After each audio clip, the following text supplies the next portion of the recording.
Hi hello welcome to the paper cooking ചാനലിലേക്ക് എല്ലാവർക്കും സ്വാഗതം. അപ്പോൾ നമ്മൾ ഇപ്പോൾ കുറച്ച് ദിവസങ്ങളായിട്ട് നമ്മൾ ഓരോരോ പ്രകൃതി ദുരന്തങ്ങൾ നമ്മൾ നേരിട്ടുകൊണ്ടിരിക്കുകയാണ് അല്ലേ. ഇപ്പം ഈ അടുത്ത് നടന്ന വയനാട്ടിലെ സംഭവങ്ങൾ തന്നെ എത്രയോ ഭീകരമാണ്. ആ കാഴ്ചകളൊക്കെ നമുക്ക് ഒന്ന് ആശ്വസിപ്പിക്കാൻ പോലും പറ്റാത്ത ഒരു കാര്യങ്ങളൊക്കെയാണ് നടന്നു മാറുന്നത്. അപ്പം നമ്മളിങ്ങനെ അടിക്കടിയായിട്ട് നമ്മളിങ്ങനെ പ്രകൃതി ദുരന്തങ്ങൾ ഇങ്ങനെ വന്നുകൊണ്ടിരിക്കുകയാണ്. ആദ്യം പ്രളയം, പിന്നെ മലപ്പുറത്തുണ്ടാകുന്ന ഉരുൾപൊട്ടൽ, പിന്നെ കൊറോണ.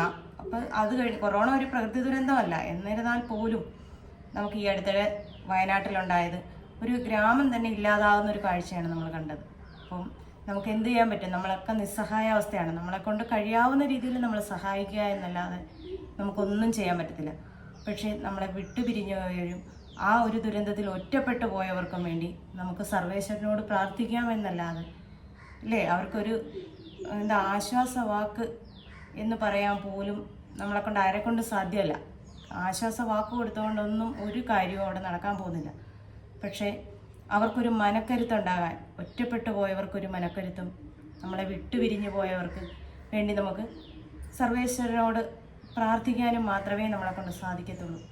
അതുകൊണ്ട് നമുക്കെല്ലാവർക്കും ഈശ്വരനോട് പ്രാർത്ഥിക്കാം. ഇനിയൊരു ദുരന്തം നമ്മൾ നേരിടാതിരിക്കാൻ വേണ്ടി നമുക്ക് പ്രാർത്ഥിക്കാം എന്ന് മാത്രമേ നമുക്ക് പറയാനൊക്കത്തുള്ളൂ. അപ്പോൾ നമുക്കിന്ന് ഉള്ള വീഡിയോ എന്ന് പറയുന്നത് മത്തങ്ങ പാൽക്കറിയാണ് നമ്മളിന്ന് ചെയ്യാൻ ഉദ്ദേശിക്കുന്നത്. അപ്പോൾ നമുക്ക് വീഡിയോയിലേക്ക് പോവാം. ഞാനിവിടെ ഒരു 1/2 കിലോയോളം മത്തങ്ങ എടുത്തിട്ടുണ്ട്. മത്തങ്ങ അറിയാലോ, ഷുഗറുകാർക്കും കഴിക്കാൻ പറ്റിയ ഒരു നല്ലൊരു ഐറ്റം തന്നെയാണ് മത്തങ്ങ. പിന്നെ നമുക്ക് വേണ്ടത് ഒരു 8-10 ചെറിയ ഉള്ളി വേണം. അതുപോലെ തന്നെ ഒരു നെല്ലിക്ക വലിപ്പത്തിൽ പുളി നമുക്കിതിലേക്ക് ആവശ്യമുണ്ട്. 3 പച്ചമുളക് നമ്മളിതിലേക്ക് എടുത്തിട്ടുണ്ട്. അതുപോലെ തന്നെ ഒരല്ലി വെളുത്തുള്ളിയും ഒരു നുള്ള് നല്ല ജീരകവും. ഒരു നുള്ള് മാത്രം മതി നല്ല ജീരകം, ഇല്ലെങ്കിൽ ചുവയ്ക്കും. പിന്നെ നമുക്കിതിലേക്ക് വേണ്ടുന്നത് തേങ്ങയാണ്. ഒരു 1/2 മുറി തേങ്ങ ഞാനിവിടെ ചിരകി വെച്ചിട്ടുണ്ട്. ഇത് നന്നായിട്ട് പിഴിഞ്ഞ് ഇതിൻ്റെ തലപ്പാലെടുക്കണം. നമ്മളിത് മത്തങ്ങയെല്ലാം കഴുകി വൃത്തിയാക്കി അരിഞ്ഞൊക്കെ എടുത്തിട്ടുണ്ട്. ഇതിലേക്ക് നമുക്ക് ചെറിയ ഉള്ളി ചേർത്ത് കൊടുക്കാം. ഒരു 8-10 ചെറിയ ഉള്ളി ചെറുതായിട്ട് അരിഞ്ഞത്. അതുപോലെ തന്നെ നമ്മുടെ പച്ചമുളക് കീറിയതും ഇട്ട് കൊടുക്കാം. ഇതിലേക്ക് നമുക്ക് അല്പം വെള്ളം ചേർത്ത് കൊടുക്കാം. അതായത് നമ്മുടെ മത്തങ്ങ വേവാൻ ആവശ്യമായ വെള്ളം ഇത്രയും മതിയാവും. നമുക്കിതിലേക്ക് ഒരു 1/4 ടീസ്പൂൺ മഞ്ഞൾപ്പൊടി, അതുപോലെ തന്നെ ഒരു 1/4 ടീസ്പൂൺ കാശ്മീരി മുളക് പൊടി, ഒരു പേരിന് വേണ്ടി മാത്രം. അതുപോലെ തന്നെ ഒരു 1/4 ടീസ്പൂൺ മല്ലിപ്പൊടി, ഒരു 1-2 കതിർപ്പ് കറിവേപ്പില. ഇനി ഇതിവിടെ ഇരുന്ന് നന്നായിട്ടൊന്ന് വെന്ത് വരട്ടെ. നമ്മളിപ്പോൾ ഉപ്പ് ചേർത്തിട്ടില്ല, തിളച്ച് കഴിഞ്ഞിട്ട് നമുക്ക് ഉപ്പ് ചേർത്താൽ മതിയാവും. ഇതിലേക്ക് നമുക്ക് എടുത്തു വെച്ചിരിക്കുന്ന വെളുത്തുള്ളിയും നല്ല ജീരകവും കൂടെ ഒന്ന് ചെറുതായിട്ടൊന്ന് ചതച്ച് അതിനകത്തേക്ക് ചേർത്ത് കൊടുക്കാം. ഇനി ഇതിനകത്തേക്ക് നമ്മൾ ഇതുവരെ ഉപ്പ് ചേർത്ത് ചെയ്തില്ല, ഇതിനാവശ്യമായ ഉപ്പ് കൂടെ ചേർത്ത് കൊടുക്കാം. നമ്മുടെ മത്തങ്ങയൊക്കെ നന്നായിട്ട് വെന്തിട്ടുണ്ട്. അറിയാലോ, മത്തങ്ങയ്ക്ക് ഒരുപാട് വേവൊന്നുമില്ല. ഇത് പെട്ടെന്ന് തന്നെ ഇത് വെന്ത് കിട്ടും. നമുക്ക് എളുപ്പത്തിൽ ചെയ്തെടുക്കാൻ പറ്റിയ ഒരു കറിയാണിത്.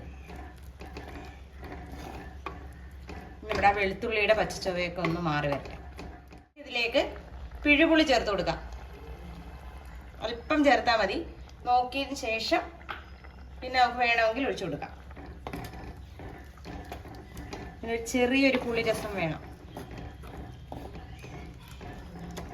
മത്തങ്ങ ഉടഞ്ഞു പോകും, എന്നാലും സാരമൊന്നുമില്ല. മൊത്തം അങ്ങ് ഉടഞ്ഞു പോകത്തില്ല, നമുക്ക് ചെറിയതായിട്ട് കഷ്ണമൊക്കെ കിട്ടും. നമുക്കൊന്ന് നോക്കാം പുളി മതിയാവും.